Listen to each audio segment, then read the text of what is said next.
This past week or so, as we continue to trudge through successive crises in our world, a word has crept into conversations and even into my own inner thoughts, an unwelcome word, and that word is fear. Several pastors have recently commented to me that people in their churches are struggling with increasing fear of coming to church, fear of the continuing coronavirus getting worse, afraid of more job loss, afraid that this is the end of America as we've known it since the end of World War II, afraid of the results of the election no matter what, afraid what will happen on the other side and how people will react. An unthinkable thought has begun to creep in. I've seen it written, I've heard it stated, and that is the phrase civil war. Sally and I have felt fear, most recently because we looked at an important documentary called The Social Dilemma. It's a chilling account of the runaway power of social media. Its addictive power, its power to change the way we think and what we think, and therefore how we act, and its power to impact large-scale social behavior. I urge every adult to look at that documentary, find it. It's a Netflix documentary. It will stir you up. It will disturb you. It may make you afraid. It may make you lose sleep. But there are times when we need to be awakened, and every parent and grandparent especially, need to look at this because we need to wake up to the crisis that may be happening right in our own homes. The answers offered in the documentary are ultimately inadequate, but they are helpful. They will at least get us moving in the right direction. The Social Dilemma, available through Netflix. But my goal today is far more than to call our attention to a documentary. It is to appeal to you to look at Scripture and to strengthen your Christian faith.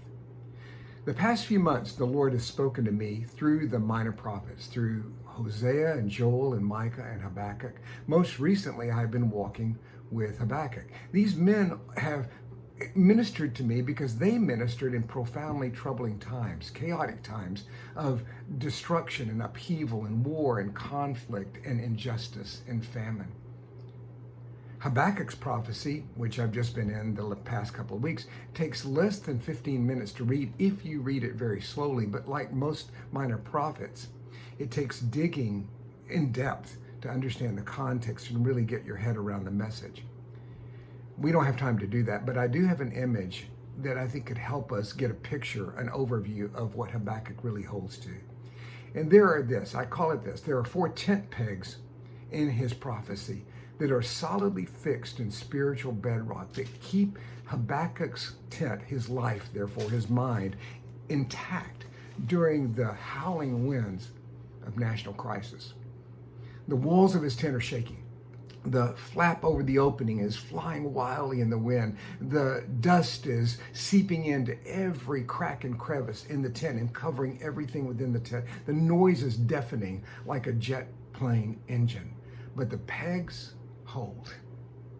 And Habakkuk ultimately is not blown away in the storm.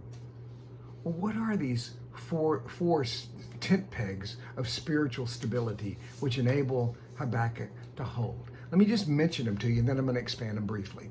The first is honest, blunt prayer. Interactive prayer, argumentative prayer, indignant prayer, but prayer nevertheless. And along with that, waiting for the answer. And then the second tent peg, which is closely allied to that, is a great deal of listening. Habakkuk speaks his mind, but he has the respect to wait for an answer, and he gets answers. And then that answer turns to more prayer. It's interactive, and then eventually the listening increases into reverence and worship. The third tent peg is recounting the great acts of God in history. Habakkuk reminds himself that God is active in world affairs and that he delivers his people in the context of real-time, real history. And then finally, he assumes a posture of joy. That's the fourth tent peg. In the face of real terror, he chooses joy. Let me make a comment or two about each of these 4 tent pegs. First, the first tent peg is honest, blunt prayer, interactive prayer, argumentative prayer, complaining, indignant, whatever you want to say, but prayer. Chapter 1, verse 2, O Lord, how long shall I cry for help and you will not hear? Or cry to you violence and you will not save? Why do you make me see iniquity? Why do you look idly at wrong? Destruction and violence are before me. Strife and contention arise. If you ever had any doubt that you can say to God exactly what's on your mind, Habakkuk joins Job and David to give us permission to speak our minds to God in prayer, to ask any question we want with whatever tone of frustration and confusion we may have. Prayer. And then await. And then listening to the answer. God answers Habakkuk. He will intervene. He will answer the violence and the injustice of Judah, but he will do so by bringing the Babylonians to invade and conquer in disciplinary judgment. And that's a conversation, because then Habakkuk comes back at God with, once he's heard that answer in chapter 1, verse 12, "Are you not from everlasting, O Lord, my God, my Holy One? We shall not die. O Lord, you've ordained them as judgment, and you, O Rock, have established them as reproof. You who are of purer eyes than to see evil and cannot look at wrong. Why do you idly look at these traitors and remain silent when the wicked swallows up the man more righteous than he?" It's a conversation. And this leads to the second tent peg, which I've already hinted at and I've already mentioned a couple of times, but I want to pull it out as a separate point. And that is, by this example of prayer and listening, we find out that real prayer is not just spewing our thoughts and unloading our feelings and our emotions and our frustration. It is actually taking the time to listen attentively and intentionally.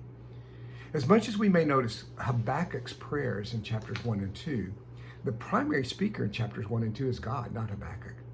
And Habakkuk's primary posture in these first two chapters is listening. He's on the listening side of the conversation. He is standing in faith. He's waiting in faith for answers. And real prayer must assume the reality that I'm not just offloading my thoughts, but I'm actually talking to God. And he's answering me. One of the most encouraging things that I have noticed in the last couple of months of this pandemic is that several pastors and Christian leaders in our diocese have begun to develop or study the discipline of Christian silence. They've noticed their need for contemplative prayer.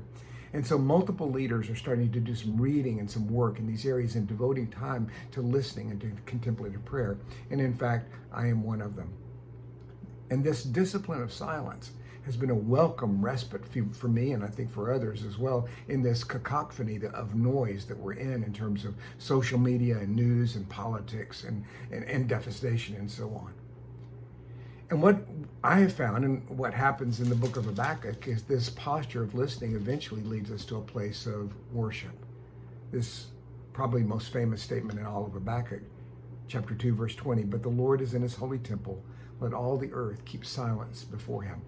Silence in contemplative prayer morphs into the silence of worship and the ability to hear God and see God in greater and greater ways.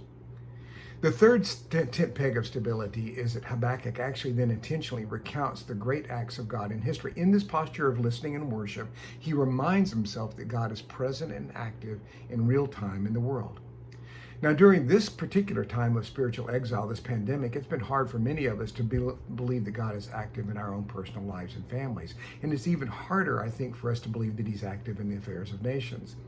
The pandemic, U.S. politics, the constant evidence of injustice and anger and violence combine to make us feel like that the world is an 18-wheeler runaway without anybody at the wheel.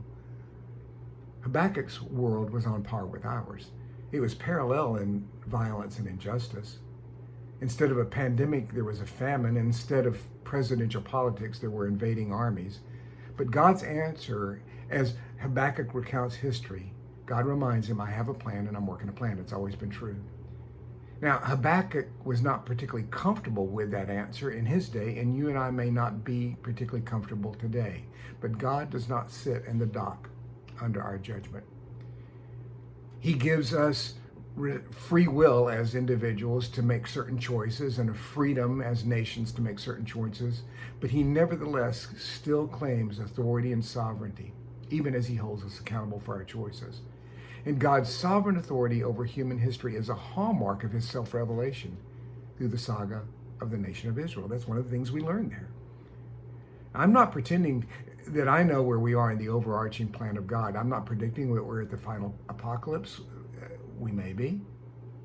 We may not be. These are incredibly hard times. And the exponential capacity of technology to supercharge human wickedness is terrifying. But God is still in control.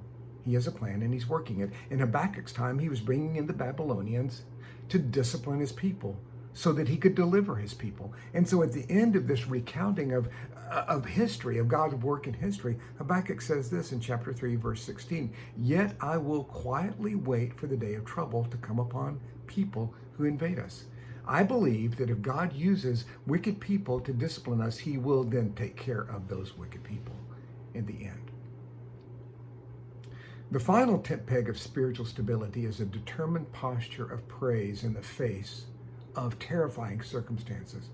Taking joy, yes, literally taking joy in the God of our salvation. Chapter 3, verse 17. You may not have heard this, but if not, it's memorable. 3:17, though the fig tree should not blossom, nor fruit be on the vines, the produce of the olive fail, and the fields yield no food, the flock be cut off from the fold, and there be no herd in the stalls, yet I will rejoice in the Lord. I will take joy in the God of my salvation. God the Lord is my strength. He makes my feet like the deer's, and he makes me tread on my high places. I love that phrase, I will take joy in the God of my salvation.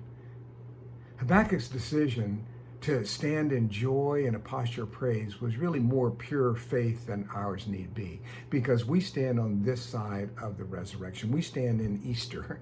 We stand within sight of the new creation. We know what it looks like by eyes of faith. We know as much as any people can know that God actually intervenes in history to deliver his people, that he will rescue them out of the darkest hours possible, that even in the face of death, he will raise the dead. But even with that strong biblical and historical reassurance, we will have to stand by faith, not by sight during this season.